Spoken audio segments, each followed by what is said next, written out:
नमस्कार आप सभी मेरे फेसबुक के साथियों, आज मुझे दिन में और बहुत ही अर्जेंट आप लोगों के बीच लाइव आना पड़ा। आवाज़ उठाना बहुत ज़रूरी है। हम आए दिन देखते रहते हैं कि हमारे देश के अंदर बेटियों और स्पेशली बच्चियों के साथ जो अपराध हो रहे हैं वो नहीं रुक रहे हैं। और जितने भी मेरे साथी जुड़े हमसे मेरे हाथ जोड़ करके अनुरोध है, इसको लाइव को शेयर ज़रूर करें। उत्तर प्रदेश राज्य के ज़िला सीतापुर के जो राम कला जगह है, PS राम कला जो है, मैं बताती हूँ, रामपुर कला थाना जो है रामपुर कला के अंतर्गत कल एक क्राइम किया गया। गांव है नसीरपुर। क्राइम क्या किया गया? 12 साल से छोटी बच्ची के साथ रेप करके उसके मुंह में चारे वाला भूसा भर के उसको जान से मार दिया। पुलिस क्राइम को नहीं रोक पा रही है, इन्वेस्टिगेशन करती है। जब अपराध हो जाते हैं उसके बाद वो जांच पड़ताल करती है किसने क्या किया। लेकिन हम अपनी बेटियों को सुरक्षित कैसे करें, इस पर बात करना बहुत ज़रूरी है। आज हमारी इस बिटिया के पिताजी से, श्रद्धा मौर्य के पिताजी से जब संपर्क हुआ, हमने पूछा कि कौन कौन सी धाराएँ लगाई गई हैं। परिवार ने बताया है कि रेप किया गया है। जब हमारे उस रामपुर कला थाने के आयो से बात हुई, इस्लाम नाम है उनका, टाइटल उनका, और पूरा उनसे डिस्कशन हुआ मेरा। मैंने उनसे पूछा कि आपने कौन कौन सी धाराएं लगाई, क्या मेडिकल कराया, बॉडी का PM हुआ, पोस्टमार्टम हुआ। पोस्टमार्टम रिपोर्ट में उनका कहना है कि हमने बोर्ड गठित किया था डॉक्टर्स का, और उसने कहा है कि रेप नहीं हुआ, छेड़खानी हुई। साथियों, मैं एक चीज़ बता देना चाहती हूँ कि क्यों हमारे देश में पुलिस हमारी इतनी टेक्निकल नहीं हुई है कि उसको ये नहीं पता है कि 12 साल से कम की बच्ची के साथ अगर रेप की ज़बरदस्ती की गई तो उस पर धारा 376 लगेगी, उसमें पोक्सो एक्ट लगेगा, 302 धारा लगेगी उसमें। मुझे लगता है कि पुलिस को, जैसा मेरा अनुरोध है कि आप लोग शेयर कीजिए आयो से हमारी बात, हम हर किसी से बात करेंगे। और इस जो धारा 376 है, जो कि रेप 300 का पनिशेबल ऑफेंस है, जिसमें दंड की बात करती है हमारी भारतीय दंड संहिता। लेकिन जो धारा 375 है उसमें परिभाषा दी गई है, जिसको बोलते हैं हम डेफिनेशन क्लॉज, कि कोई भी अगर अपराध हुआ है तो वो अपराध अगर इस तरीके से हुआ है तो उस पर ये धाराएं लगेंगी और इन धाराओं में उसको सज़ा दी जाएगी। तो धारा 375 कहती है कि अगर 2013 में जो निर्भया केस के बाद जो कानून आया था तो वो उसमें बदलाव किया गया। पहले था पेनिटेशन ज़रूरी है कि मतलब लड़की के साथ, बच्ची के साथ, या जो भी क्राइम होता है उस महिला के साथ पेनिटेशन ज़रूरी है, लेकिन उसको अमेंड कर दिया गया। अगर आप किसी स्त्री के बॉडी के किसी पार्ट को टच करते हैं, आप गलत तरीके से टच करते हैं, गलत इंटेंशन से टच करते हैं आप, तो और उसको ज़बरदस्ती करते हैं, तो वो रेप के सेक्शन में काउंट होगा। और जब बच्ची 12 साल से कम की है तो उसमें पोक्सो एक्ट ज़रूर लगेगा। आयोग का कहना है कि जो भी पैनल था उन्होंने ये बताया डॉक्टर्स का कि छेड़खानी की गई लेकिन रेप नहीं किया गया। रेप तब पुष्टि ये लोग कर रहे हैं, अभी भी रेप की पुष्टि, कि या तो सीमन पाया जाए या पेनिटेशन, मतलब उस बच्ची के साथ उसके प्राइवेट पार्ट में इंटरनल तरीके से उसको चोटें आए या पेनिटेशन हुआ हो, जो कि मुझे लगता है कि हमारे डॉक्टर्स को भी सोचना चाहिए, उनको प्रॉपर 375 सेक्शन पढ़ना चाहिए। ये बहुत ज़रूरी है। ज़्यादातर केसेस में ये जो डिफरेंस है, जो पहले वाली धारा थी, जो परिभाषा थी, और जो वर्तमान में है, उनमें मुझे लग रहा है मेरी पुलिस डिफ्रेंशिएट नहीं कर पा रही है। वो अभी ये क्राइम किया जाता है उसको पुराने धाराओं के अंतर्गत ही उनमें इंटरप्रिटेशन करके, और वो धाराएं नहीं लगाती, 376 नहीं लगाती है। इस केस में ये बहुत ज़्यादा आवश्यक है कि प्रॉपर इन्वेस्टिगेशन हो।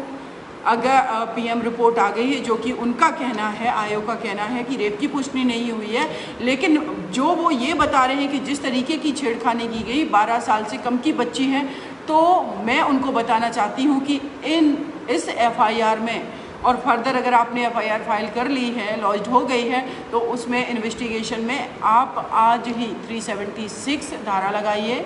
साथ में आप 302 बच्ची का मर्डर कर दिया गया, पोक्सो एक्ट की भी धाराएं लगेंगी। ये सारे सेक्शंस आपको लगाने पड़ेंगे, तभी जा कर के, अदरवाइज आप, क्योंकि पोक्सो एक्ट जो कहता है कि 12 साल से कम की बच्चियों के साथ अगर रेप किया जाता है तो उसमें फांसी की सज़ा का प्रावधान है। लेकिन साथियों, आप सभी लोग मेरे से जुड़े हैं, मुझे पता है बहुत मेरे जो दोस्त हैं वो नमस्कार करें। देखिए, आप सभी लोगों को मैं एक साथ नमस्कार कर रही हूँ, लेकिन मैं फिर हाथ जोड़ करके अनुरोध कर रही हूँ कि इस हमारे लाइव को शेयर कीजिए। मैं दिल्ली में नहीं हूँ, मैं बाहर हूँ, दिल्ली के बाहर हूँ, लेकिन हमारे पास जब खबर आई तो एक as a social responsible person, as an Indian citizen, as a female, हमारी ये जिम्मेदारी बनती है कि हम अपनी उस गुड़िया के लिए खड़े हों। 6 साल की एक मयूर विहार में दिल्ली में बच्ची के साथ रेप किया गया, आज वो ज़िंदगी मौत के बीच हॉस्पिटल में लड़ रही है। हमारी इस गुड़िया को मार दिया गया। कितनी बेटियाँ, ये पुलिस को हमें अब ये नहीं कहना है सरकार को कि आप इन्वेस्टिगेशन सही करिए, हमें ये कहना है कि हमारी बच्चियां मरने से और इन अपराधों से कैसे बचें। हमें इस पर काम करने की ज़रूरत है, हमें प्रिवेंटिव एक्शन लेने की ज़रूरत है, ना कि हम इन्वेस्टिगेशन वाला काम करें। इन्वेस्टिगेशन होते रहते हैं, हम सभी जानते हैं कि किस तरीके से सारी चीज़ें काम करती हैं। नो डाउट मैं सारे केसेस की बात नहीं कर रही हूँ। निर्भया केस में पुलिस ने अच्छा काम किया था, और भी बहुत सारे केसेस हैं जिसमें मैं देखती हूँ पुलिस ईमानदारी से काम करती हूँ। मुझे पूरी उम्मीद है, जाति, धर्म, लिंग भेदभाव से, हर चीज़ से उठ करके सीतापुर की जो थाने की पुलिस है, रामपुर कला थाने की पुलिस है, ये भी प्रॉपर सही तरीके से इन्वेस्टिगेशन करेगी।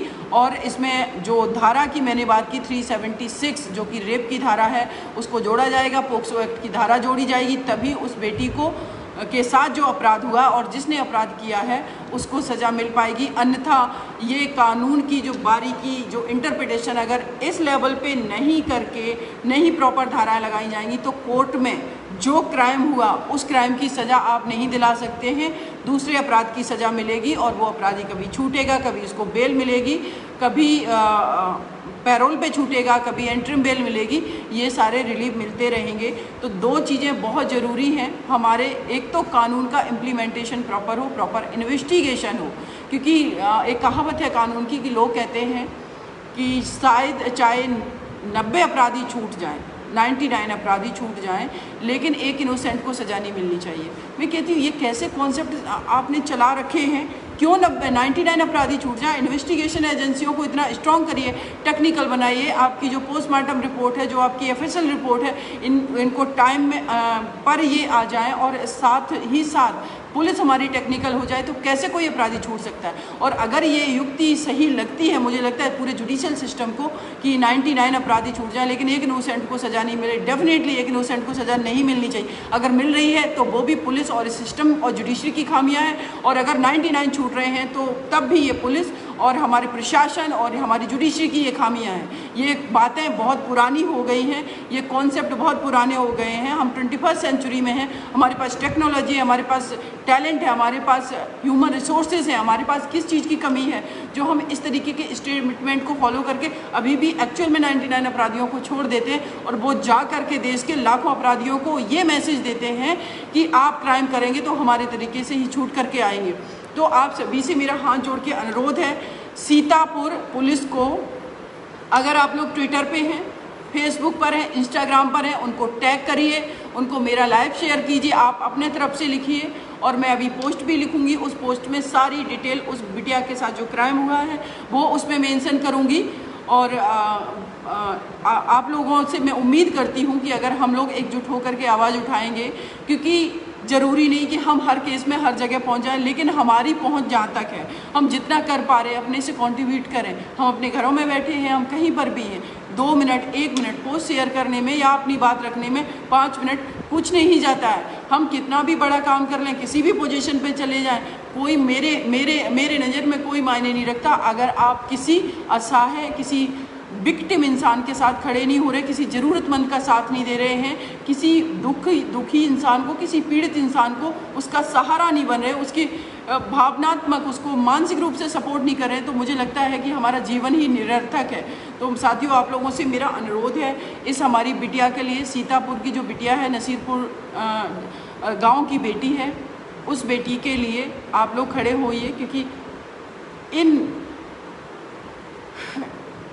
बेटियों में कोई ना कोई हमारी ओलंपिक में मेडल लाने वाली बेटी हो सकती है, जिनको हम दिन में रात में जिंदा जला रहे हैं, जिनके साथ रेप किया जा रहा है, जिनको मार दिया जा रहा है, जिनको घुटन भरी ज़िंदगी दी जा रही है, जिनके लिए हमारा देश पूरी तरीके से हमारी बेटियां सुरक्षित नहीं है। हमारी अपने कंट्री में कौन वो लोग हैं, उनको उन लोगों तक उनको सबक सिखाना, उनको मानसिक रूप से उनकी काउंसलिंग करना, हर चीज़ ज़रूरी है। और साथ ही साथ हम लोगों का आवाज़ ही किसी भी लॉ के अमेंडमेंट का कारण बनती है, हम लोगों की आवाज़ ही किसी को जस्टिस मिलने का कारण बनती है, और हम लोगों की एकजुटता ही हम लोगों की ज़रूरतें, हम लोगों की डिमांड ही पार्लियामेंट में कानून पास करवाती है। इसीलिए आप सबसे अगेन अनुरोध है, वो इसको शेयर करें हमारे लाइव को, और सभी लोग एकजुट होकर के सीतापुर में जो क्राइम हुआ है, इस बिटिया के लिए आवाज़ उठाइए। जय हिंद, जय भारत साथियों। और अगेन मैं वहाँ के एसपी आयु से हमारी बात हुई है, एसपी या जो भी ऑफिसर्स हैं उन सब से बात करूँगी, और हम प्रतिबद्ध हैं कि मैं सीतापुर शायद ना जा पाऊँ, लेकिन वहाँ पर जो भी लोकल वकील होगा उसको खड़ा करेंगे। जैसे ललितपुर केस में आप लोगों को याद है, 15 साल की बच्ची के साथ उसको रेप करके उसको ज़िंदा जला दिया गया था। मुझे 1 महीना लग गया उसमें रेप का सेक्शन ऐड कराने में। 306 का वो आत्महत्या का धारा बना दी गई थी, और जिन लोगों ने अपराध किया था पिछले 1 साल से वो लोग जेल में हैं। गांव के मुखिया प्रधान थे और हस्बैंड वाइफ दोनों जेल में हैं, दोनों ने मिलकर के जलाया था। और मुझे पूरी उम्मीद है और सैल्यूट करती हूँ मैं उस परिवार को, जो ललितपुर की वो बेटी थी, उसका परिवार बहुत ही गरीब परिवार है, और जो अपराधी हैं वो बार बार दबाव डाल रहे, सेटलमेंट कर लो, ये इतना लाख रुपए ले लो, इतना ले लो।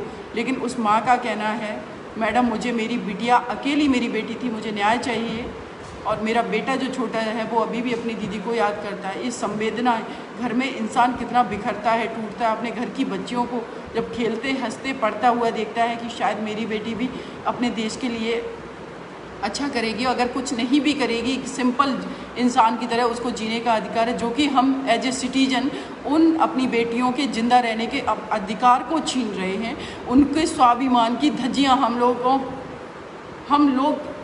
उड़ा रहे हैं, हम ही लोग उड़ा रहे हैं। क्योंकि क्या समस्या है कि हम लोग ऐसा कुछ नहीं कर पा रहे हैं एज ए सिटीजन, क्योंकि जो पुलिस है, जो एडमिनिस्ट्रेशन है, जो जुडिशरी, वो भी हमारे देश के नागरिक हैं। कि आप पद पर पहुंच जाने से जो फैक्ट आपके सामने आएंगे उसी पर काम करेंगे, उसके पीछे की जो एक हिडन कॉन्स्पिरेसी, जो एक हिडन समस्या जो छुपी हुई होती है, वो हम क्यों नहीं देख पाते हैं। किसी भी केस की फैक्ट टेम्पर किए जा सकते हैं, और टेम्पर फैक्ट आएंगे अगर कोर्ट के अंदर, तो किसको न्याय मिलेगा। इन सारी चीज़ों पर बात करने की बहुत आवश्यकता है। अगेन आप सभी का शुक्रिया, और हम उस बिटिया की मिलकर के आवाज़ बनते हैं, उस परिवार को न्याय दिलाते हैं। जय हिंद, जय साथी।